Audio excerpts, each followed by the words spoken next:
Good evening, everybody.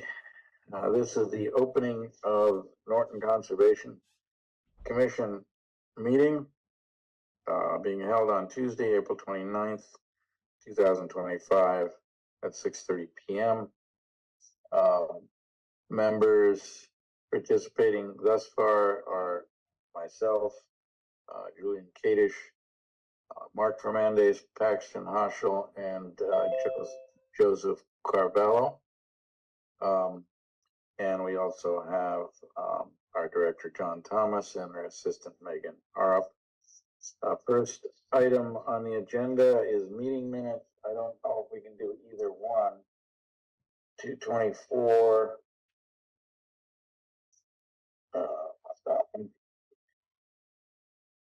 224. Fernandez, Hoschel. No, can't do that one. April 14th. Myself, Carvello, Hoschel. Can't do that one either. Okay, so much for meeting minutes. Next item is labeled in-person meeting discussion. Do you want to start with that, or should I? I'll let you start, and then I'll fill you in on some more details. All right. Well, the evening that it was to be discussed at the select board, we should note that Lisa has been able to join the meeting. That it came up for a vote. It was introduced as a motion. It was seconded. I went to the podium to discuss it. The gist of my discussion was that things come and go and are replaced by better technologies, and that remote meetings appear to satisfy the intent of the open meeting law and has many positive features. There was no significant discussion about that, and a vote was taken, and they voted to reinstate the policy which was in existence prior to COVID. And what that policy says is that you meet in person in town hall. There needs to be a quorum in person. Permission can be granted for some members to call in remotely if they request that permission ahead of time. So they are requesting that we go back in time and go back in technology. I have concerns that because of the physical inconvenience of having to physically go to a certain location, that we may have difficulty obtaining a quorum. The public can still participate remotely, as can the applicants and their representatives. So that's where it stands. John, you can take it away. Julian? Oh, Dan. Yeah, I've been here since 6:30, but I didn't know how to unmute myself. Unfortunately, I'm on by phone, just proving that we're doing the right thing by meeting in person, because I couldn't get in. So anyway, otherwise, I couldn't join by Zoom. So right, but we'll have to see if everyone else, because of busy lives, are going to be able to accommodate getting to town hall in a timely manner. Yeah, all the time. Yeah. But John, why don't you add some things? So in light of the select board meeting and some discussions that I had prior to the select board meeting, I reached out and kind of explained kind of our situation to the town manager, had a discussion with him about the actual, if this was something that we were going to do, we would need to have the fully functional capabilities that other boards that have addressed permits and make decisions, like the planning board. We would need the crane room, which is the select board room, as well as the big conference room, not the big conference, the big room, the meeting room that's in the town hall. because the Winnicott and Barrowsville Pond conference rooms are not set up to have screen sharing purposes yet. It's not fully capable and fully able to do that. So in light of that, I guess the question was, well, we can't conflict with other people that are already scheduled meetings. So I looked and had Megan pull together a whole spreadsheet of everyone who was kind of meeting using the Crane room, and we found out there was limited space. I brought that attention to the town manager. He reached out to town council, and the town council responded and said that the select board doesn't have the authority to basically trump the state. So we are still able to meet virtually. So that is kind of where we currently stand with this whole thing. If the commission would like to continue doing Zoom meetings, I just need basically a vote of confidence from the board tonight stating that that is what they would continue doing because it's in line with the state's policy. If you would choose to meet in person, we most certainly can accommodate that. It's just, we're going to have probably change our date until we kind of can solidify a more feasible time slot for the Crane room in the time being. So I guess from what I'm getting at is if the vast majority of you are looking to continue doing Zoom, that'll make my life a lot easier for coordination. But if we want to meet in person, we most certainly can accommodate that as well. Can I just add a couple of points? Sure. I think the first concerning thing is that it didn't seem as if the select board made any effort to solicit feedback from boards and essentially kind of mandated that this was going to be the way going forward. I think had they done that, we would have had an opportunity, and I'm sure it sounds like you did express some of the concerns. Aside from even just the convenience of being remote on top of all the other things we have to do, I have always found remote to be a better option for us, given that I got two 27-inch screens here. I can pull up the documents on the screen, zoom into a fine level of detail, which is a lot more challenging on a in-person where I'm relying on someone else to do that. It's for our sake, I think it's better to have the option at the very least to do remotely. I am a fan of hybrid meetings in general, but I think the technology has allowed us to do something, do a level of review that's not always possible with in-person meetings. So I would be in favor of at least having an option of choosing to be in person or remote rather than it being sort of an exception to a rule. Yeah, and my view is that the public actually has better access. There are members of the public that have simultaneous obligations, whether it be childcare, elder care, transportation issues, or mobility issues.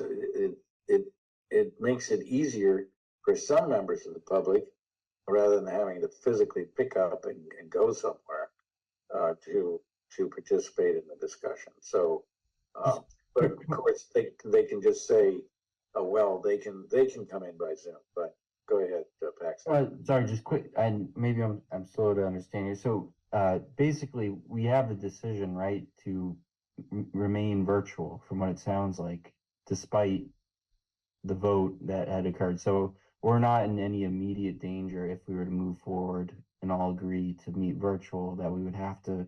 Is it because we have to figure this out in the interim with the goal of moving back in person, or how's that? My misunderstanding. As I understand it, we can choose to remain Zoom. There was, as Mark points out, there was no discussion as to whether the Zoom method functions as well, if not better. It was simply, the decision was, well, the one comment that was made is, we built this town hall and we now have to use it, period, which sounded kind of not an adequate response, let's put it that way, because we found that the town hall is being used. It would be a difficult problem for us to wiggle into the current build schedule. So that's item one. And I think we can do the job better remote. But, open for discussion and potentially for a motion and a vote. I just had one other question too. So because I wasn't able to attend the live meeting, but I watched the video of it afterwards, and I didn't see the policy posted anywhere. I'm not clear if this is essentially the 2019 version that was just brought back, if there were changes to it. There was very little discussion about what the content was. Is there a way that we can get a copy of this policy? We can understand what it even says. The same thing I asked when I went in before the meeting was to ask for a copy of the policy. It's the same policy from 2019. It was just not enforced the way that it should have been. Because in that policy, it says that we have to meet in person, but the state came in with that criteria, and they kept they were trying to supersede, I think, the state's policy, but it's only a policy. They can't supersede the state's decision. So this is kind of where I'm getting at, is they can make certain requirements and certain restrictions, but they can't say that we can't do it. So that's kind of the differential there. I would like to comment that I believe there is one minor change to the policy, but it is still being drafted up by the town manager's office, and it will be posted as soon as it's ready.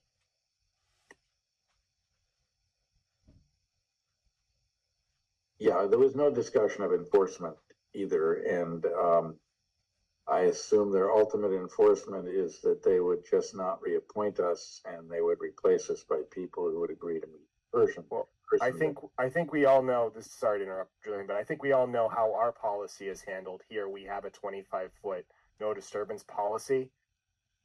We know how policies are. It's a courtesy. It's not something that we can enforce, but we do appreciate when people try to stay away from the 25-foot. So I think we have a very good understanding of how policies are handled. I just want to make that for the record. Okay.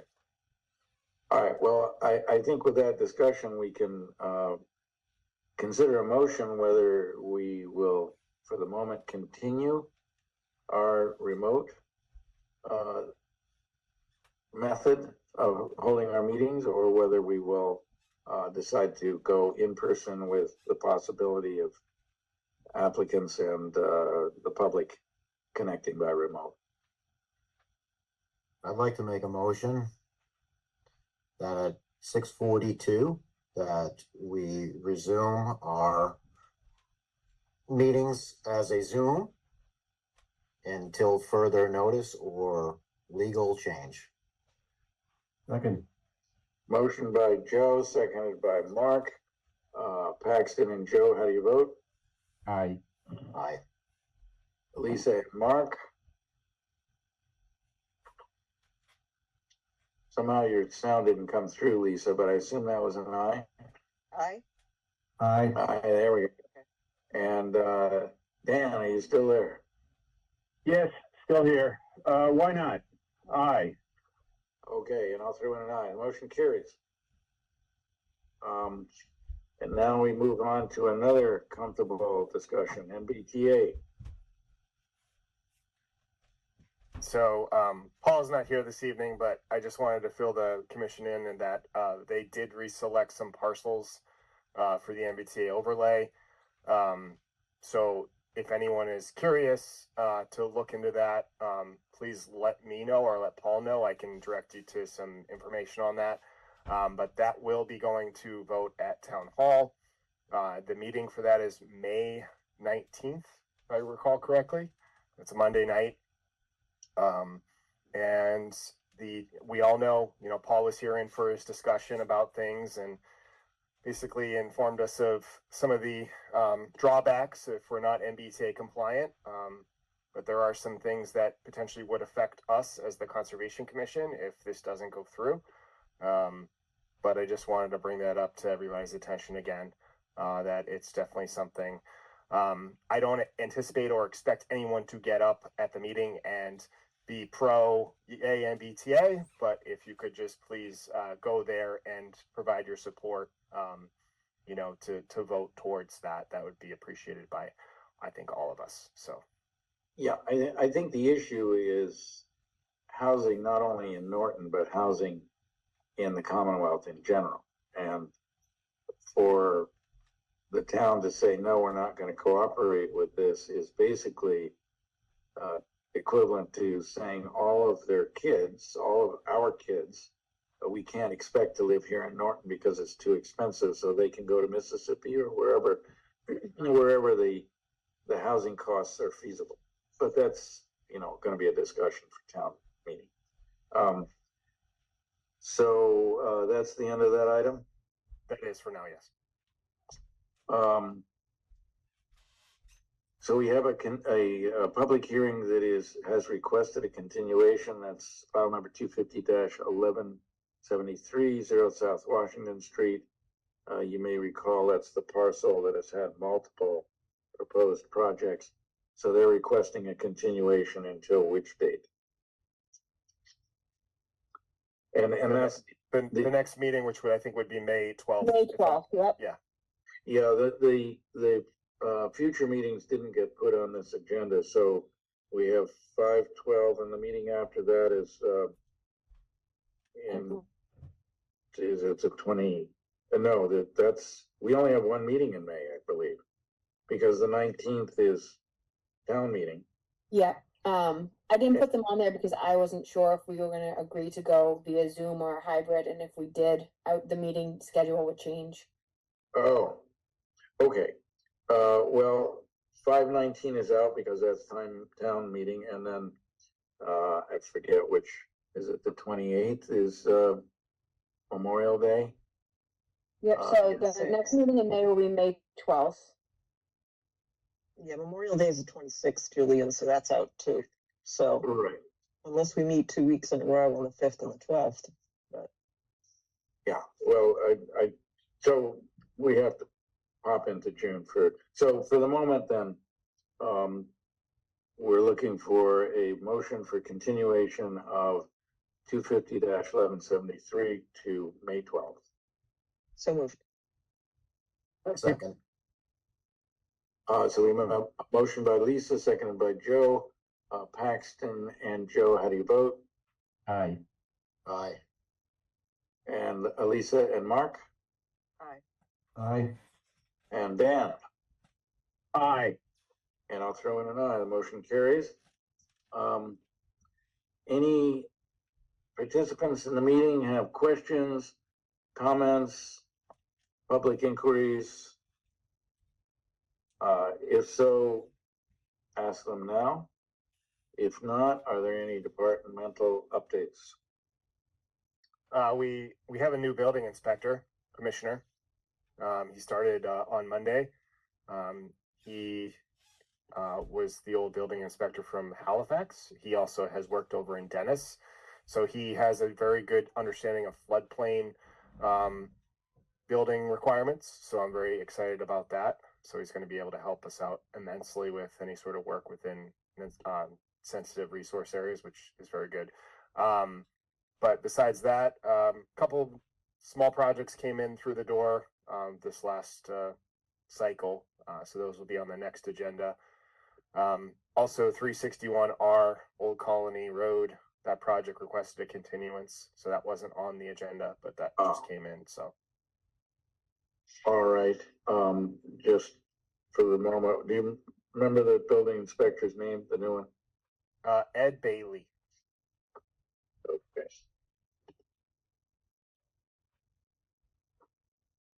So, file number 250-1174, 361R Old Colony Road requests a continuation. We're gonna say until May 12th. It was till May 12th, yep. So moved. Second. We have a motion by Dan, seconded by Joe. Paxton and Joe, how do you vote? Aye. Aye. Dan and Lisa Aye. Aye. and Mark? Aye. And I'll throw in an aye, the motion carries. So we are now at file number 250-1175, 225 South Worcester Street, which is a large project with 15 duplex structures. We had, I believe, completed information gathering and stormwater review. And this was held because of the time between meetings. And we can now consider closure. Was there anything else we needed to add, John? I think the applicant was also waiting for the planning board to make a decision. I think they rendered their decision, so I think as long as the applicant's comfortable, we should be able to close the meeting like we discussed last meeting. All right. So, I'm sorry, I missed the last meeting and I did read the meeting minutes and there was just one issue, John, that I was looking for him to address. He talked about the replication area. But what about that overflow pipe to the replication area? So they completely changed that design. Okay, So Okay. that has been changed.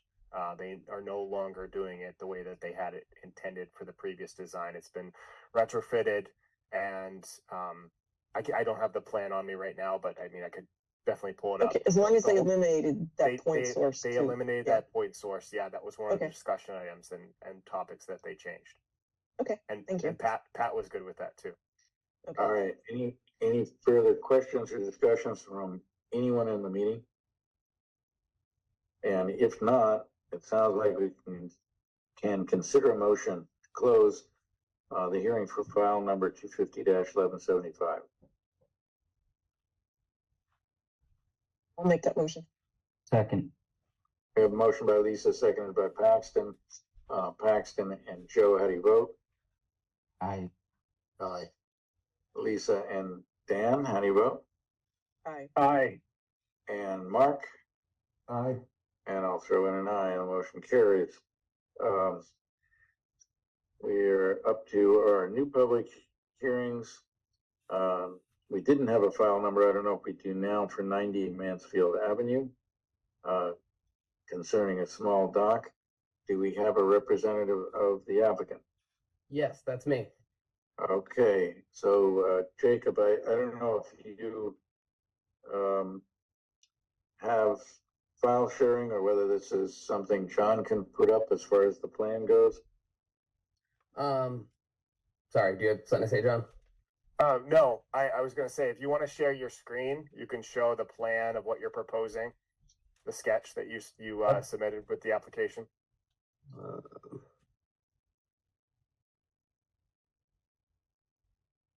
Oh, just for orientation purposes, where's 90 Mansfield? I'm right next to the old Norton Liquors that reopened. It's on Okay, the other side from the big. I actually can't share my screen because this is my work laptop. And they blocked that feature. All right, give me 1 second and I'll share my screen so that way we can see everything. Thank you, John. Now, if you worked for Homeland Security, you could share it with everybody. No, I'm a public school art teacher.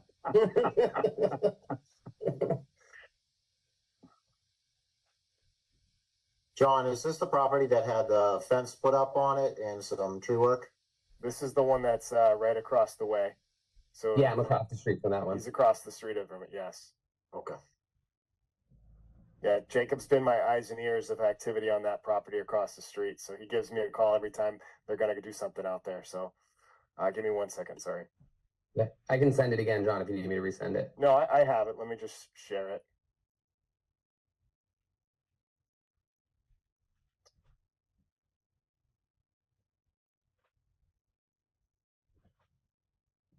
All right, can everyone see that?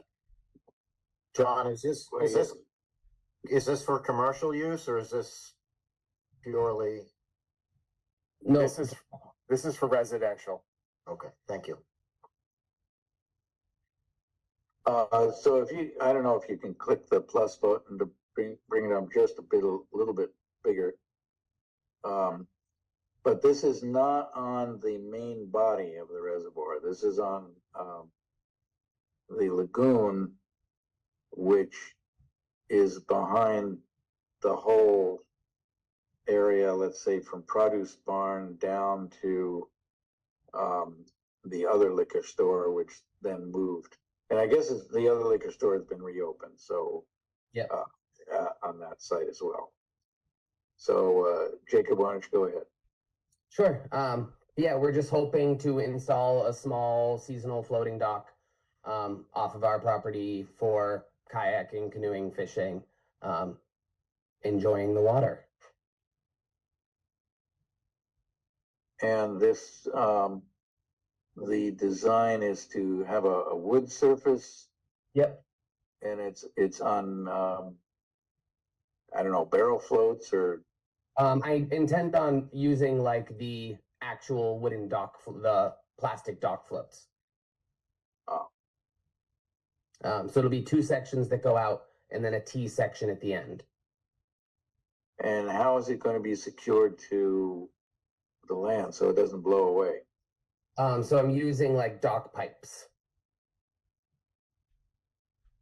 Right. May we ask, what dock pipe? We had a similar concern over something on a different body of water in Norton, I think. And I don't know, I forget what they were using, but anyway, the concern was that it would blow away. This is just like a fence post, right? A galvanized, it's gonna Yeah. look like a fence post, essentially, Yeah. hollow fence post.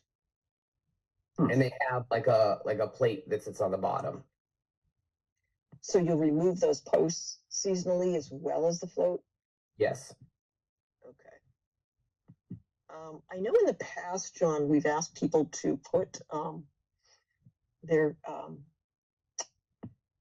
address on the actual float in case something happens in a storm event or something like that. Yeah, that's going to be part of the order that would be Okay. issued. It's going to be in there. It's one of the boat bylaw, boat and waterways bylaw requirements anyway, to have any sort of piece of the dock, the sectional pieces to all be labeled in case they would be, I guess, dislodged. So is there any vegetation that you have to cut down in order to install it? So there's the spot, and John came out to it. The spot where it's at has like because I do have vegetation. Like my lawn doesn't go all the way to the water. I have vegetation between me and in the water, and there's a little pathway there. So there'd be some trimming, just in that little path to get to the dock. I would also, as part of this, there's a lot of trash right there. There's an old chain link fence rolled up. There's a rug. There's a plastic like beverage truck pallet. And then just a lot of nips and bottles. So part of this was including being able to remove those things from the area. I think the area historically had a dock in the same location, and mainly what Jacob would be doing is he'd just be utilizing the previous, I think it was probably in the 50s or 60s. It looks like there's some remnants in that location. So at least that's what I assessed. I mean, it's hard to tell, but it definitely looks like there was some disturbance prior to the act right at that location. So, John, I guess for the record, there's no BBW out there? Is it just bank? Where the water line is pretty close to where the edge of the BBW would be. There is some vegetation, you could say, kind of where he has the 4-foot section that's coming from the water line. I'd say there's probably about 4 feet of shrubbery or high bush blueberry. I think there was some dogwood in that area. So, but it's pretty sparse in that location where he's selecting it. It looks like it's been kind of disturbed for a while, I would say. Okay, I mean, the only reason I'm asking is it's the same we would ask if anybody else is, to document what's out there. So we make sure, say for instance, you send a tree clearer out there or something and they get a little overzealous. We've seen that a million times. So I did take pictures of that Okay. for the file. So just so Okay. that way we have prior kind of conditions. So I do have pictures of the area. Okay. And this is in a flood zone. I forget what the flood zone elevation is here. Flood elevation here is 102.86. And what's the, there's no elevation on the house, on the yard. But is the site in a flood zone or the lot in a, you don't pay flood insurance, Jacob? No. Yeah, I looked at that area, I guess it was on, I don't know, an aerial shot. It looks like there's a bit of a slope down to the water. Is that correct? Yes, yeah, definitely. Okay. I mean, it's not huge, but it's like 8 or 10 feet, I think. From where the house sits, maybe, yeah. No, all right. Okay, well, I think you may have a chance with regard to it not blowing away because the lagoon is smaller and you have trees not too distant. On the open reservoir, you get some pretty substantial whitecaps when the wind is really howling. So I don't know, do you experience that on that little lagoon? No, not the way I see it when I drive by the larger sections. Yeah, all right. Any further questions? So John, I know there are some mussels in some locations. I may be getting that confused with Winnicott, but I thought it was on the reservoir as well. I think you're getting that mixed up with Winnicott. Okay. There is no mapped natural heritage area for this side of the actually Norton Reservoir. So it Okay. will not affect any endangered species or priority or estimated habitat. Okay. Thank you. And I informed Jacob that probably, just for preventing any sort of potential damages to the pond, a floating dock would probably be the preferable method. So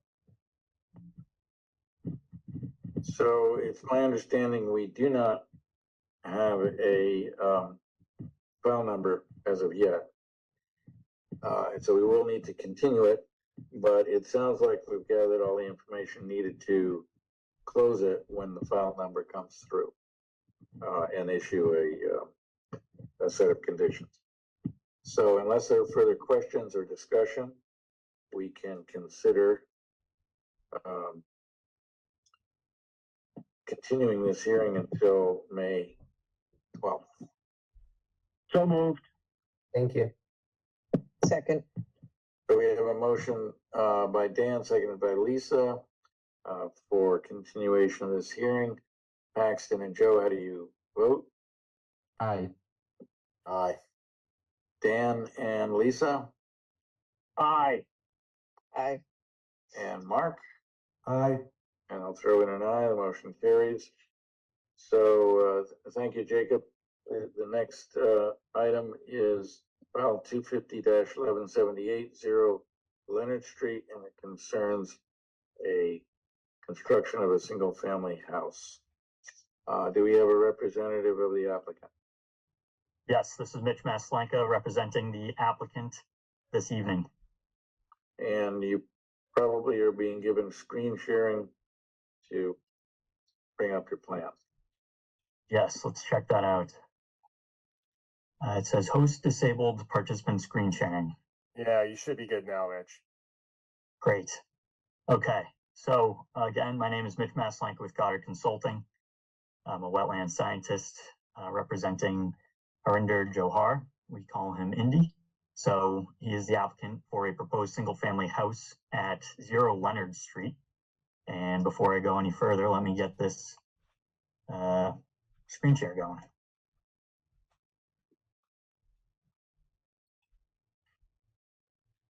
Great. Can you guys see that photo of an aerial? We can. Great. Okay. So just to orient the commission, this site is on Leonard Street, map 11, parcel 28.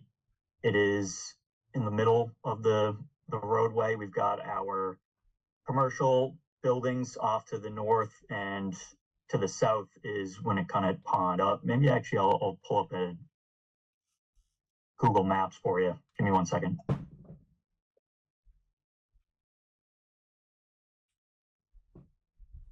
Okay, so here's Mass Mapper for you.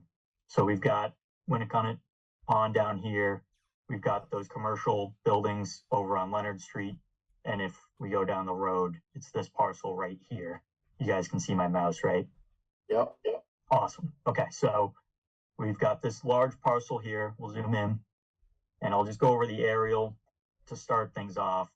So we've got a cleared area here, maintained as field, and the remainder of the property is forested upland and a marshy wetland area with a perennial system of streams. So I'll show you the USGS map in a few seconds, but just to fill you in, this is the Canoe River here, and there's another perennial stream off on this portion of the property line coming this way.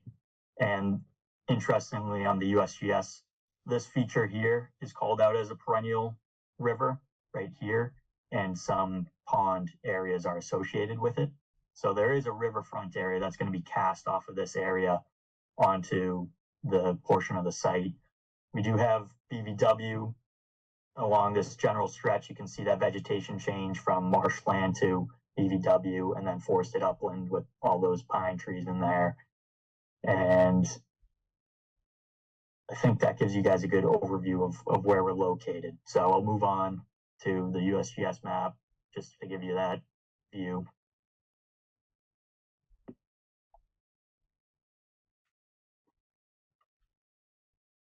Okay, so here's our USGS map. This is what was mapped for the site. We put some overlays on it as well, but for the commission to know, this is our Canoe River with that interesting feature. You can see the pond there as that little circle there, another pond here, and then this line is actually a perennial stream. So that will be shown on our site plans in a few seconds when I show you that. We also have this yellow area at the very far back of the site by the river.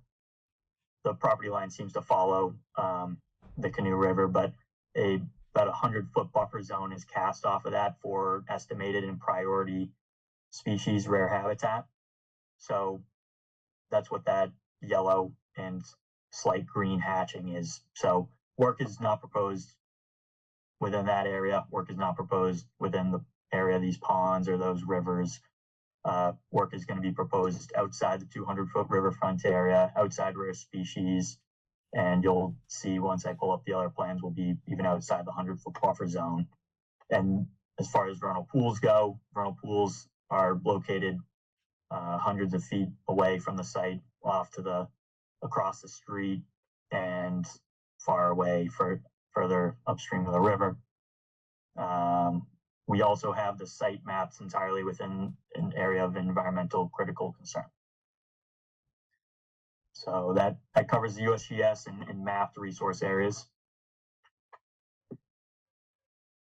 So we had this plan, RIM Engineering prepared these set of plans that I'm showing you. So you can see our property lines going down to the Canoe River, following the Canoe River, and then shooting back up to Leonard Street. We have our main Canoe River mean annual high water line, but then we also have this additional line here that, if you remember from the USGS map and the aerial, we have that additional mapped perennial stream with those ponds.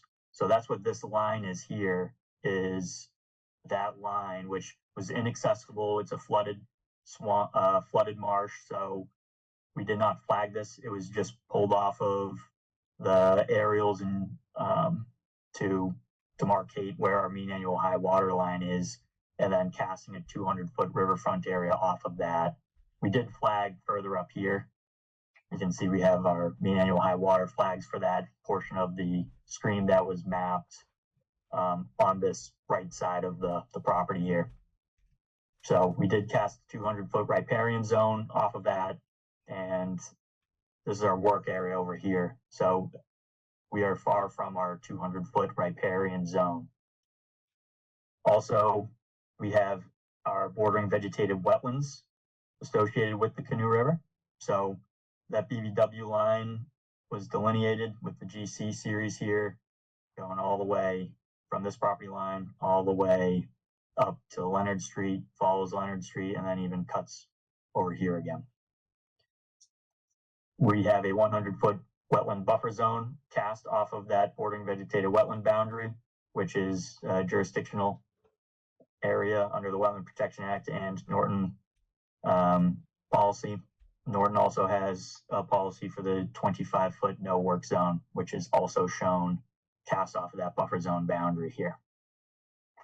The proposed work is shown up in this corner. As you can see, the proposed limit of work is outside of our 100-foot wetland buffer zone there. So no impacts to riverfront's area, no impacts to DVW or the 100-foot buffer zone. The final resource area for me to mention, and is the reason why notice of intent was filed, is for work within bordering land subject to flooding. So the engineers at RIM Engineering, and our colleagues here at Goddard Consulting have consulted with the applicant to propose a project that complies with the bordering land subject to flooding performance standards, section 10.57 of the Wetland Protection Act. So I'll zoom in here, and then I have a improved close-up version to dive deeper into things, but just to give the overarching view of the proposal, we have a proposed dwelling, single-family house, and a proposed pool in the backyard with an associated patio and fence. In the front, which is not shown here, are a proposed septic system. These were our test pit locations shown, 4 of them here. We've got our driveway, and we have associated grading for compensatory flood storage. So I'll move on to the next plan, which will give more details. Oh, Here hold on. Can you go back to plan view and tell us what the 100-year flood zone elevation is, please? Yes, my And show bad. us where that's, yeah, okay, I know. So it is 73.5, elevation 73.5, which is right here. That's our contour number, and then our line follows up to Leonard Street there, and then it follows through the proposed dwelling here and follows down like this up to here. So So the I'll show you another. 73.5 was from FEMA, because they usually only publish even foot elevations. So that is a good question. Perhaps that is on a note on this plan. Yeah, they don't publish it to the half foot. It's usually to the foot. That's why Yeah. I'm just curious. And I can confirm that as well with RIM Engineering to see if it was based on their topography. Yeah, just to the confirm first that thing for you're you. gonna have to do is add a note to this plan that even recognizes the flood zone. Right. Do So you have a copy of the flood map, the firm map in the package? I will have to confirm as well. If you would like that, we can provide that, no problem. Yeah, that's a basic thing. I mean, you're impacting the flood zone and you didn't provide a firm map. That's just kind of 101, you know. Okay. But Yep. anyway, No, that's our bad if we did not provide that. I mean, unless there's a note on this plan right here. Yep. Yeah, I'll get into sheet 2, and that might have some notes for us. I'm The just note's on taking there, that- by the way, the bottom section, the note's on there. If you Great. zoom in next to the design for the house, just zoom in there. Yep. So 100-year floodplain at elevation 73.5 is shown on the firm maps. Okay, so that. All right, if you could provide that flood map, that would be great. I've just never seen it at a half foot increment, so it's interesting. But Yep. Anyway, okay, sorry, continue. Yep.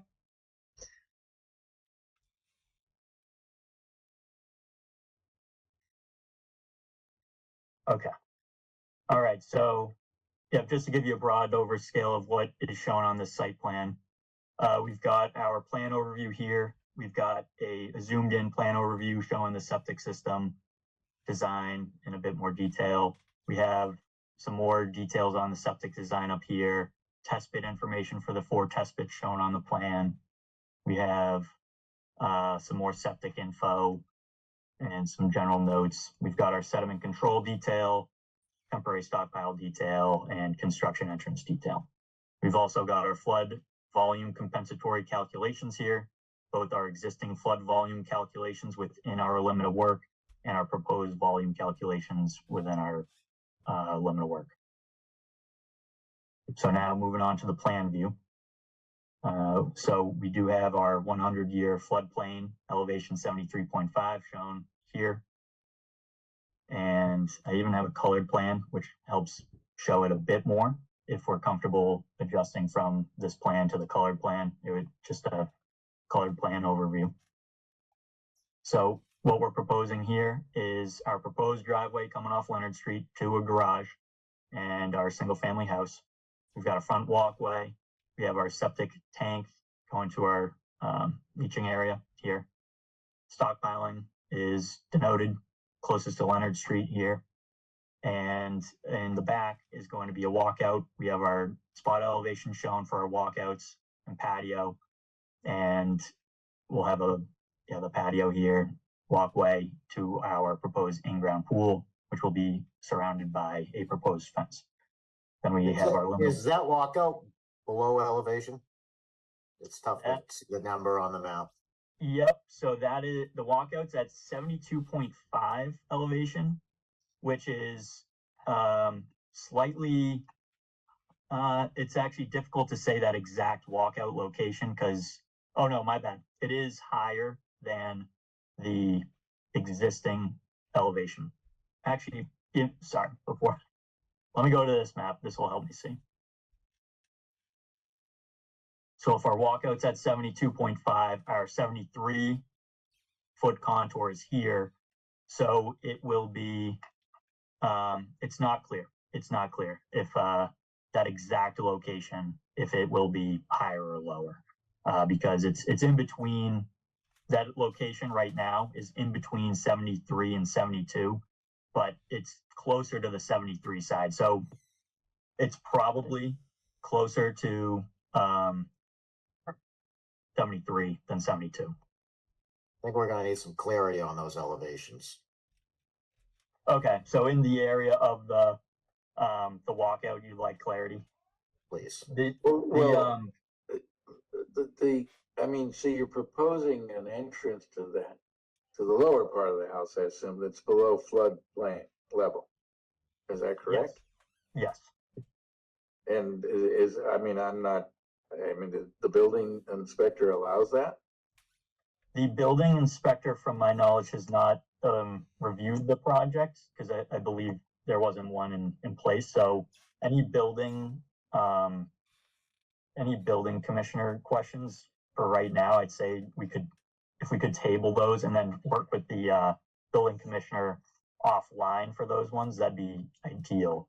Because I know he just came in on Monday, I think John said, so. Right. The only reason I bring it up is because if these elevations have to be revised and brought higher, then your compensatory storage will have to be enlarged. Increased, yeah. Right, yep. And we're aware of that, and the applicant is aware of that as well. So, I mean, typically I know the first floor elevation has to be a foot above the flood zone.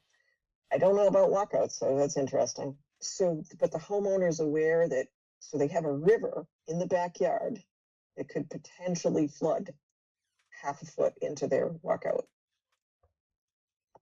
Yes. Okay. Fascinating. Okay. And I guess a question kind of relating to that, obviously that means over the pool as well. If that's the case, I assume the pool is now full of sediment and what have you. What would be the plan in that case to clean that out once everything draws back a bit? They'd have to get a truck to come in and pump it out.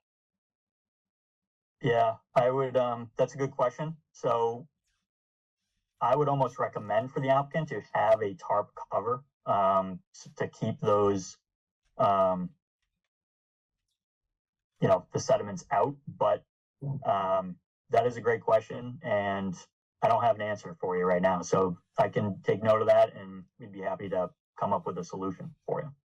Well, it doesn't impact our jurisdiction directly, but it does seem like if the applicant is willing to take that risk, in the context of climate change, the likelihood that there will be more floods in the future as opposed to the past is increased. So it just seems like they're guaranteed to set themselves up for disappointment if they accept this design as it's presented now. Would you I mind tell you, going up I've seen to, ducks swimming there. would you mind going up to the septic design to the test pits? I'm curious as to what the groundwater elevation was, the cross section up top, or the section view.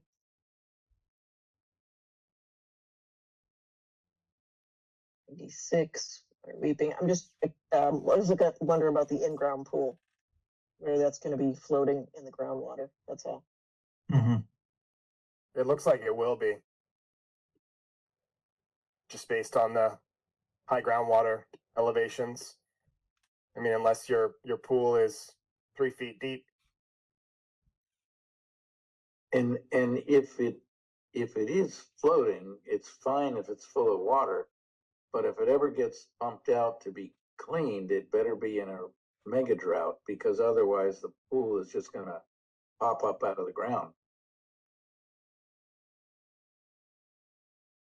Yeah, I would ask the who's the engineer on this one? Who stamped the professional engineer? This is Rim Engineering. Craig. That was for the septic, right? Is this a septic plan? So this one is a combined plan for both septic and for conservation purposes, just overall civil design.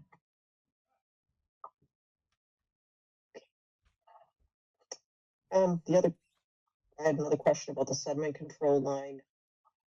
You're really not giving them, I mean, you're going to convert that sediment control line to a no touch with our conservation signs, which I appreciate, but you're really not giving them any space there between the sign and the edge of the pool fence.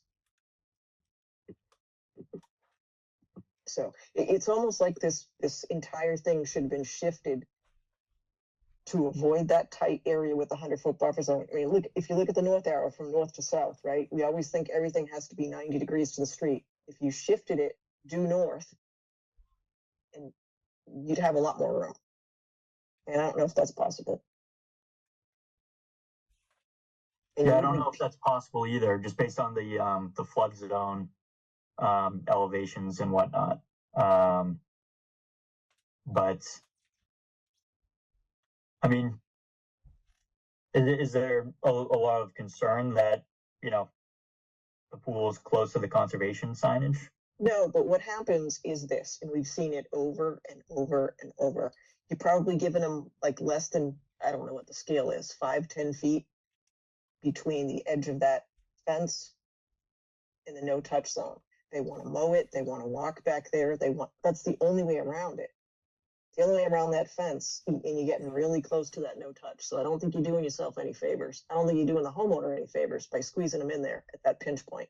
You mean the 100-foot buffer zone, right? Yes, where we're going to put fence posts. You can just put the fence post in the 100-foot buffer zone and have enough turning radius to mow the grass behind the fence.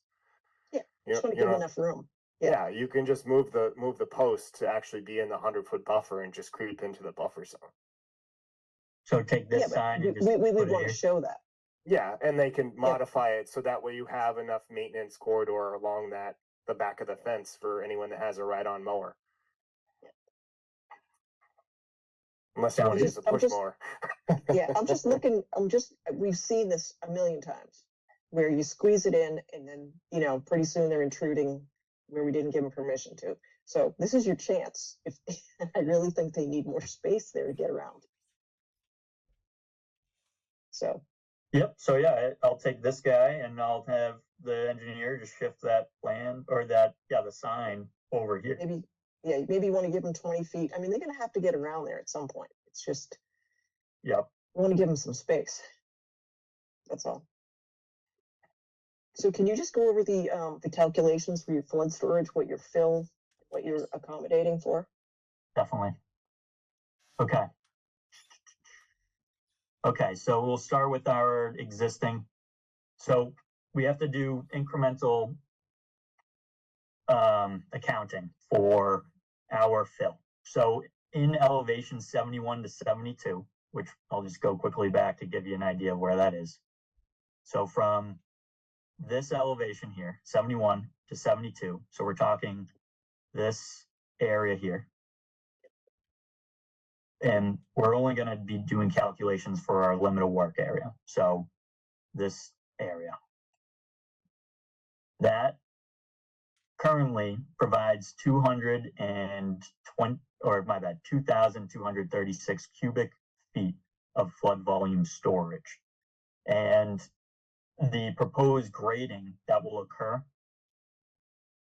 will provide 3,265 cubic feet of flood volume at this elevation. So when the construction is over, there will be more flood storage volume provided with this project at this elevation. And you'll see as we go through each one of those elevation increments that will incrementally be increasing flood storage volume and will also be cumulatively increasing flood storage volume. Okay, that's it. I got it. That's So the it? flood Okay. storage compensation area, what are you proposing to, is that gonna be lawn? What is it gonna be? I assume, because you shouldn't be planting in it. Yep, so that right now As long as it's the homeowner proposed is to be aware of lawn. that. Yeah, everything in the limit of work is proposed to be lawn as of right now. Right, so it's basically gonna become a no touch. They can't fill it in to say, hey, we want a flat spot over here for our lawn. So as long as they realize that, that has to stay basically as a whole, right, in perpetuity to accommodate that flood, the potential Right. flooding. Yep. Exactly. It'll remain a nice low, flat area, just like bordering land subject to flooding is meant to function. Correct. So John, I'm wondering if this is interesting, should the conservation signs be along the face of that as well? I mean, how do we? It's definitely something that you could put. I mean, I don't know if you want to do a full-fledged, 4-foot post with the marker, but some sort of boundary, some sort of demarcation of showing that being the area would definitely hold a lot more weight in the event that this house was built and sold to another person. So that way they're aware of the situation, whether that be a stone marker or something of more substance. So maybe what you want to do is you have a retaining wall there, you got elevation 74. So maybe along the 74 contour, you put something up.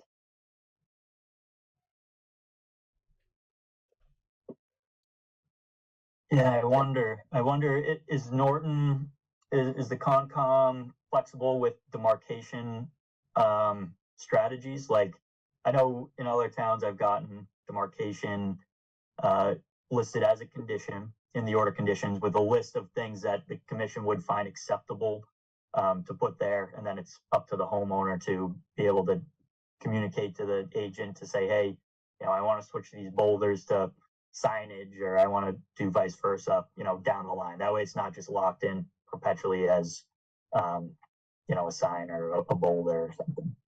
I mean, I'm pretty flexible. I don't really mind what it is. It just needs to be universal throughout. Except the metal post, which people have moved. I've seen that before. Just, that doesn't cut it. Anyway, yeah. I think So we can maybe- condition it. Yeah, condition it, and I'll talk with the applicant and see what he's flexible with, and yeah. Right, I mean, it's gonna be his side yard, so you want something appealing. Yep. Yeah. I'm going to say something that you probably are going to take with a grain of salt anyway, but because it's not directly related to the Wetland Protection Act, but it's the practicality of trying to build a pool, an in-ground pool, into the water table.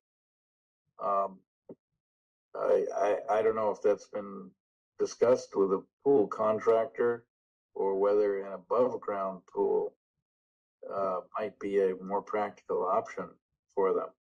And, but I'm assuming, you know, you can put enough concrete on that pool structure to be sure it does not pop up out of the ground if it's empty and have a high water table. But constructing it, if you have water in the pit, I don't know how difficult that makes actually constructing it. But that's obviously outside of what we're directly talking, but maybe the applicant needs to talk to a pool contractor to find out the practicality of trying to put a pool in the water table, but that's a separate issue. That would be one of the conditions that would get written into the order, because of the potential of needing dewatering practices implemented during construction of the pool. There are some devices which are known to be effective. I just don't know if the applicant is willing to take those, you know, because of the cost. So obviously that's a discussion that they're going to have with the pool contractor and see what the feasibility of having this implemented in is going to be. So.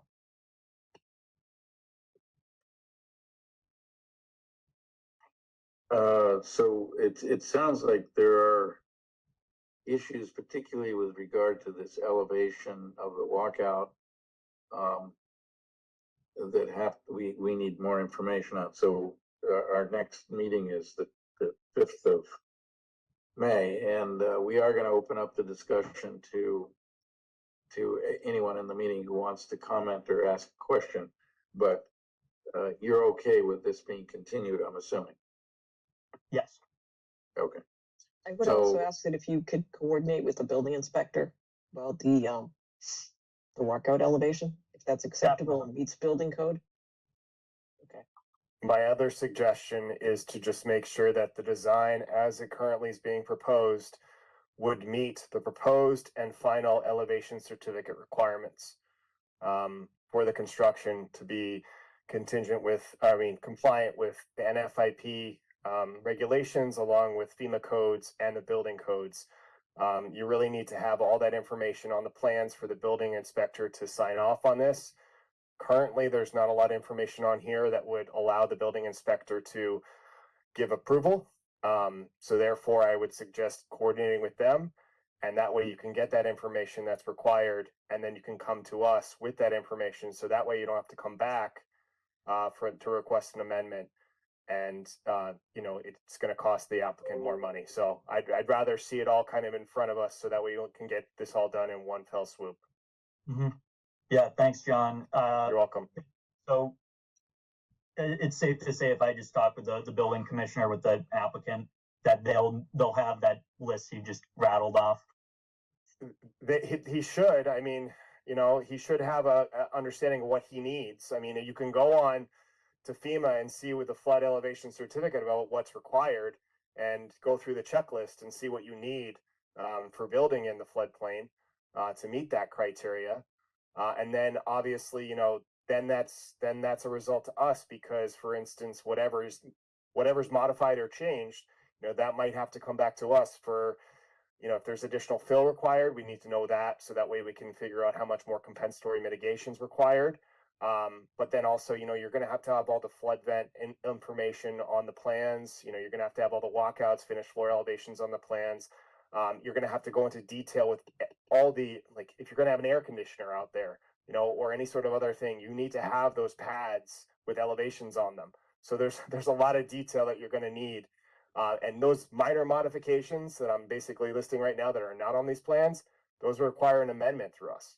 So that's why I'm saying you need to go into a little bit more high detail on kind of getting everything from a building, you know, kind of final product kind of a situation to kind of give us a better sense, so that way we can approve it, you know, and that way you guys don't have to come back.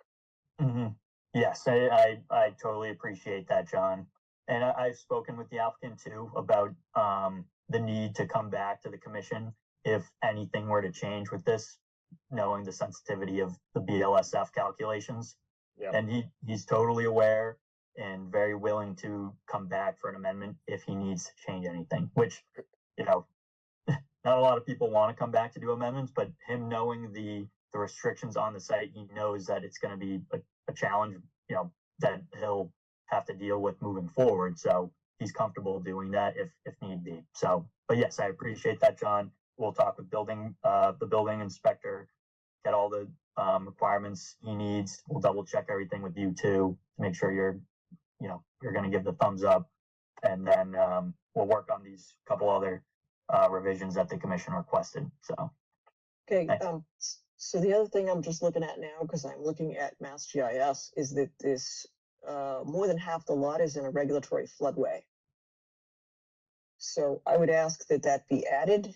I would ask that the elevation of that regulatory floodway and the extent of the regulatory floodway be mapped on this lot as well. Yep, no problem. Thank you.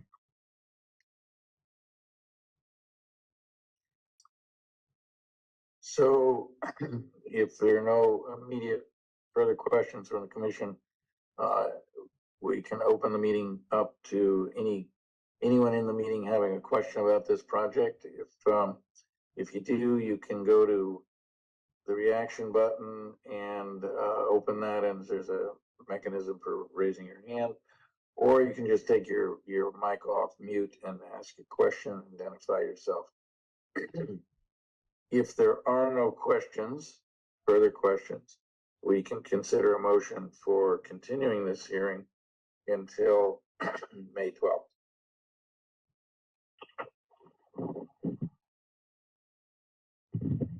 So moved. Second. All right, we have a motion by Dan, seconded by Lisa for continuation of this hearing. Paxton and Joe, how do you vote?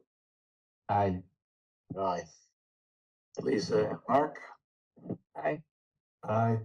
and Dan, Aye. and I'll throw in an aye. So, Mitch, we will see you next time. Great. Thank you very much, Commission. See you next time. You bet. Thank you. We do not have requests for COCs or extensions, but we do have two sets of orders.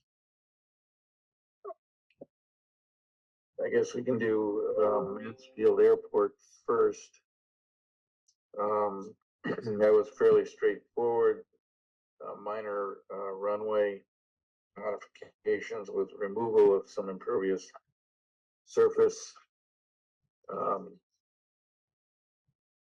Couple of new things other than the findings in section A, 1C. It's just got something different in item 9 and item 9. Yeah, I think everything else is standard. Oh, okay. I think I have to recuse on that one. Not recuse, but abstain because I wasn't here for that meeting. So Okay. that matters. But I think we'll All still right. record. Any further questions or comments, modifications? If not, we can consider a motion to accept the draft as submitted. I can make that motion. Set draft for 250-1177.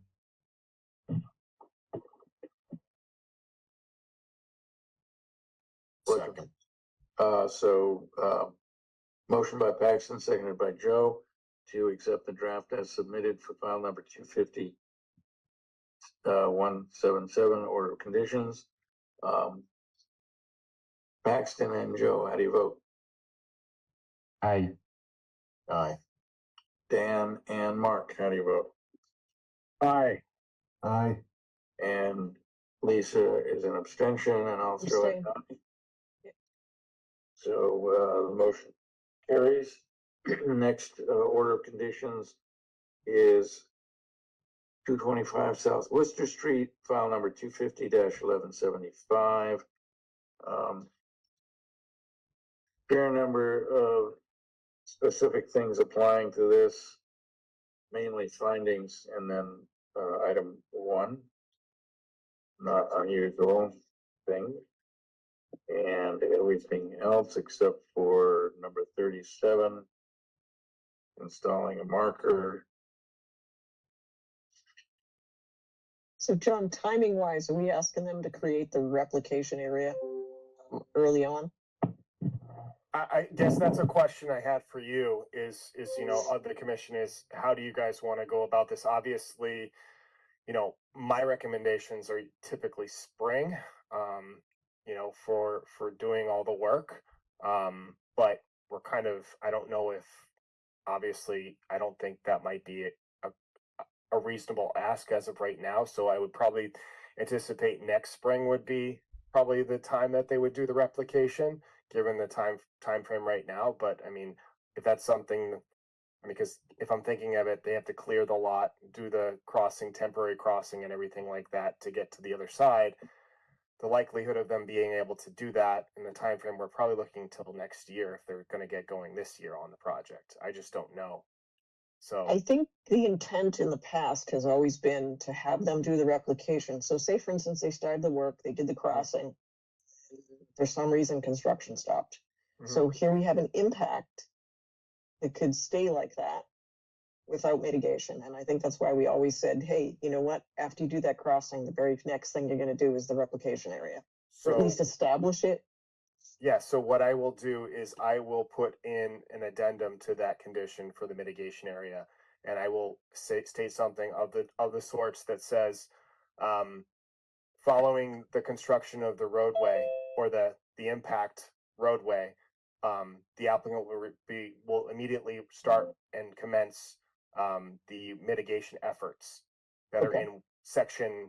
I can't recall off the top of my head, but that are in the section which adhere to condition number, let's say 9 or whatever it is. Okay. Does that seem sufficient? Okay. Yep.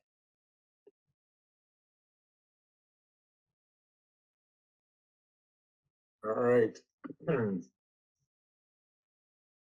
Any further discussion? Otherwise, we can consider a motion to accept the draft as modified. I'll make a motion to issue the order of conditions for file 250-1175 as discussed. Second. Motion by Lisa, seconded by Joe Paxton. And Joe, how do you vote? Aye. Aye. Dan and Lisa Aye. Aye. and Mark. Aye. And I'll throw in an aye. The motion carries. And I think that wraps it up. Awesome. Well, John, it can I was. just, Yeah, go ahead. sorry. I just want to ask you a quick question. Did when the board of select board took that vote, did they ask they asked every other board to do the same? No. Oh, it was just us. Well, that's even more interesting. No. I mean, did they ask? No, they didn't acknowledge who was meeting remotely. They didn't bring it up who was meeting remotely. Nothing was discussed. I think nothing was discussed with us. I found out about it the day before the select board meeting. I was just wondering if they were asking every board to meet back in person or if it was just ours. Well, that's all. Majority of the boards, they have a running tally list of who's meeting solely remotely and who's meeting in person. Why they have this list, I don't know. I don't know what the issue is, but I guess there was no communications made to discuss this with us. There was no email sent out. There was no collaboration, no initiative set to let us know that this was going to be occurring. I found out because I saw the select board agenda, because I always look at the select board agenda, and I saw it on the agenda, and I went into the town manager's office and asked some questions, and I got more information than I would have received otherwise. So, my insight is that, obviously this was a decision that was made, and no one was asked for their opinion on the matter. So I basically am. And also we were. I'll take my chances of getting fired from my high-paying job here. So. Yeah. We might have to take a reduction in pay. we were the only board that was represented there. So I think this was not something that was publicized. And there was certainly no mood for significant discussion of their decision just to pop back to the policy of 2019 as if nothing happened between then and now. I'm just curious, it sounds like we have to wait for the policy to be publicized and everything, but say someone would be, you know, from the town or whatever of the public requesting to be in person or to go to the meeting in person, would that mean we would then have to at least offer that as a alternative or, you know, method?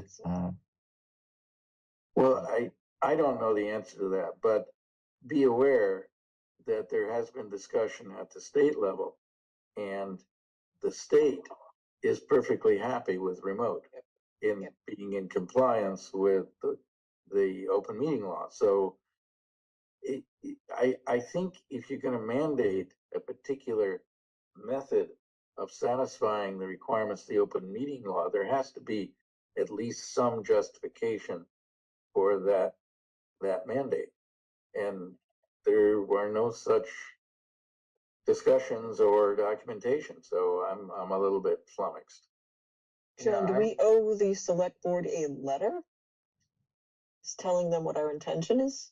I mean, they didn't ask our opinion. Why should I? Okay. I mean, I'm gonna be blunt. Okay. I mean, if they want to slap us on the wrist or tell us that we have to meet in person, they got to make a real bylaw, a real rule. Yeah, I mean, not to be rude, but that's the truth. Okay. You know, a policy is a policy. Like I was telling the select board office, is that if we wanted to change our policy and require instead of a 25-foot no disturbance to a 50-foot, I would need to put that in writing and propose it to the select board.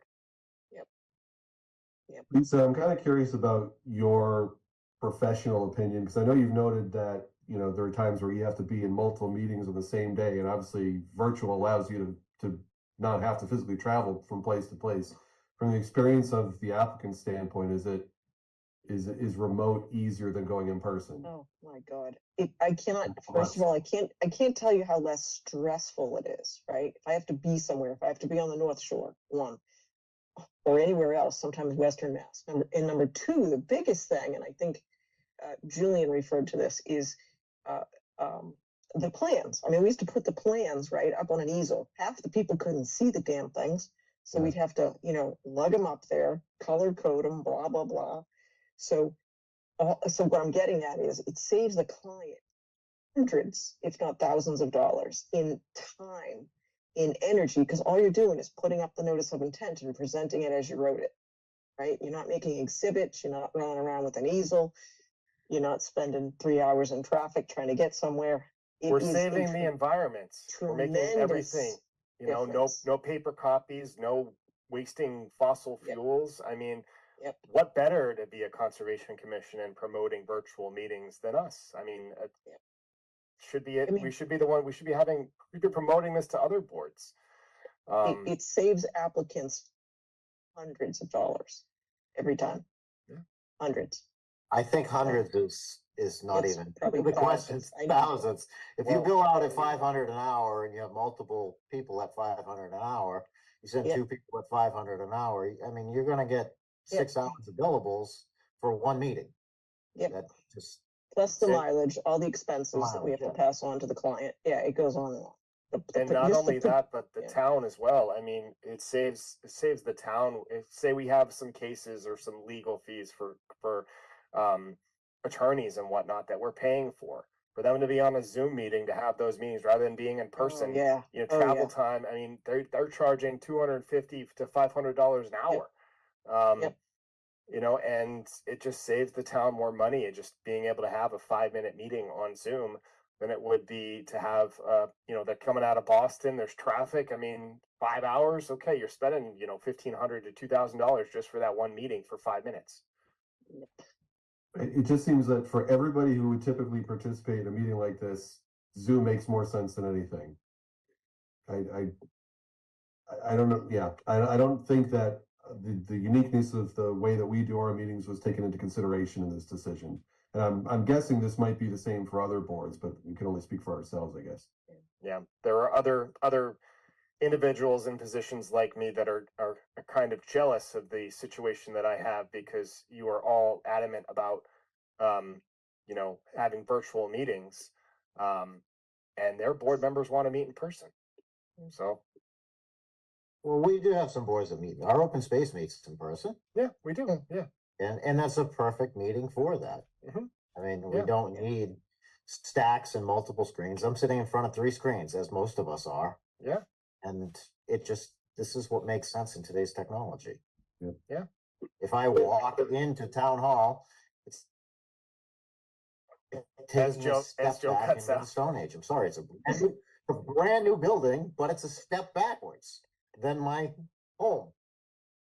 Yeah, I mean, that was one of my drawbacks with us moving in person, was that the conference rooms are not even set up for holding virtual or hybrid or even presentation purposes. So there's only one room, and it's not, the AV equipment is not fully complete in the crane room either. So it's obviously it's just something for us to Let alone So, scheduling so it. you'd have to resort to the old easel and the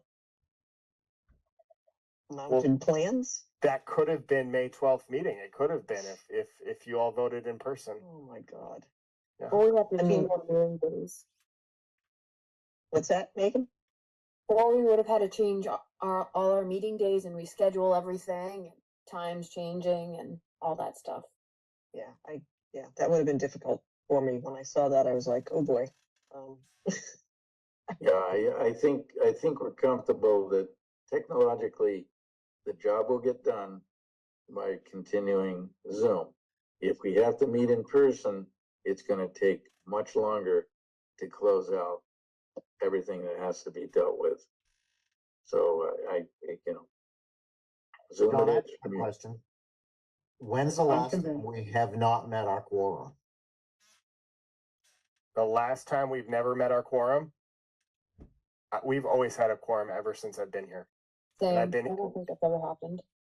For That's a me. good point, Joe, because if it were in person, like almost every other Monday, I'm in Boston. I don't sometimes fly in the door until 6 o'clock. I just barely have time to chow, and I would never have time to make it to town hall afterwards. So that's a good point. Yeah, and I think that's the reality is, if you're gonna have a full board, or not even a full board, if you're gonna have 4 members that can carry on a meeting, doing it remotely is the way it's gotta be. Yeah. All right, I have to sign off by 8 o'clock, so, All right. Well, thank you, everyone. Thank you.